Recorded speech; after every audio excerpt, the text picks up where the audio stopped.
அண்மைச் செய்தி. சென்னை வியாசர்பாடி சத்தியமூர்த்தி நகர் குடிசை பகுதியில் நேற்று தீ விபத்து ஏற்பட்டது.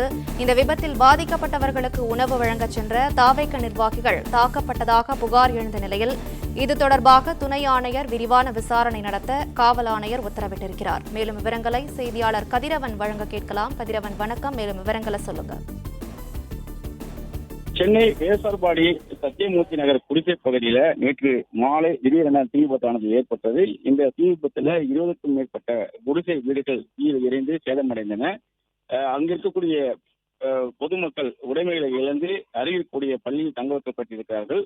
அவர்களுக்கு பல்வேறு அரசியல் அமைப்புகள் மற்றும் சமூக ஆர்வலர்கள் உணவு வழங்கி வரக்கூடிய நிலையில நேற்று இரவு தமிழக வெற்றி கழகம் நடிகர் விஜயின் தமிழக வெற்றி கழகத்தின் சார்பாக உணவு மற்றும் பால் போன்ற பொருட்களை வழங்குவதற்காக அவங்க கட்சி நிர்வாகிகள் சென்றதாகவும், அப்பொழுது உள்ளே கொடுத்துக் கொண்டிருக்கும் போதே காவல்துறையை சேர்ந்தவர்கள் அவர்களை கொடுக்க விடாமல் தடுத்ததாகவும் கூறி வாக்குவாதத்தில் ஈடுபட்டதாகவும், அப்போது தள்ளுமுள்ளு ஏற்பட்டதுல காவல் ஆய்வாளர்கள் பெண் நிர்வாகியை ஷூக்களால் எட்டி உதைத்ததாக அதில் காயமடைந்து தற்போது 2 பெண் நிர்வாகிகள் ஸ்டான்லி மருத்துவமனையில் சிகிச்சை பெற்று வருகிறார்கள்.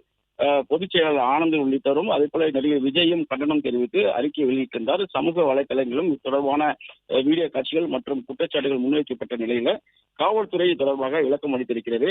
குறிப்பாக காவல்துறையினர் தாக்கப்பட்டதாக சமூக வலைதளங்கள் பரவி வரும் இந்த செய்திகள் தொடர்ச்சியாக மற்றும் பாதிப்புடைய நபர்களுக்கு புகாருக்கு சென்னை பெருநகர வடக்கு மண்டல இணை ஆணையர் அவர்கள் விசாரணை நடத்தி அறிக்கை வெளியிட்டதாகவும், செய்திகள் வெளியானது போன்று காவல்துறையினரால் மேற்படைய அந்த நிர்வாகிகள் தாக்கப்பட்டதாக தெரியவில்லை எனவும், விசாரணைகளில் ஒரு சிலர் அவர்கள் சார்ந்த கட்சியில அங்கீகாரம் பெறுவதற்காக உண்மைக்கு புறம்பான கருத்துக்களை பரப்பி வருவதாகவும் தெரிய வருவதாக காவல்துறை அறிவிக்கையில தெரிவிக்கப்பட்டிருக்கிறது.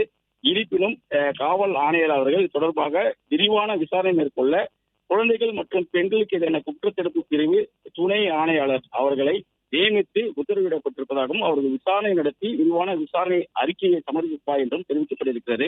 இது தொடர்பாக காவல்துறை மறுப்பு தெரிவிப்பு குறித்து பொதுச் செயலாளர் உள்ளிட்ட அதே போல பாதிக்கப்பட்ட பெண்களும் காவல்துறை தங்களை தாக்கியதற்கான வீடியோ ஆதாரங்கள் மற்றும் அவர்கள் உடம்பில் காயங்கள் ஏற்படுவதற்கான சிடி ஸ்கேன் போன்றவை எடுக்கப்பட்டிருப்பதாக மறுப்பு தெரிவித்திருக்கக்கூடிய நிலையில தற்போது காவல்துறையும் அவர்கள் குற்றச்சாட்டுக்கு விரிவான ஒரு அறிக்கையை சமர்ப்பித்திருக்கிறார்கள்.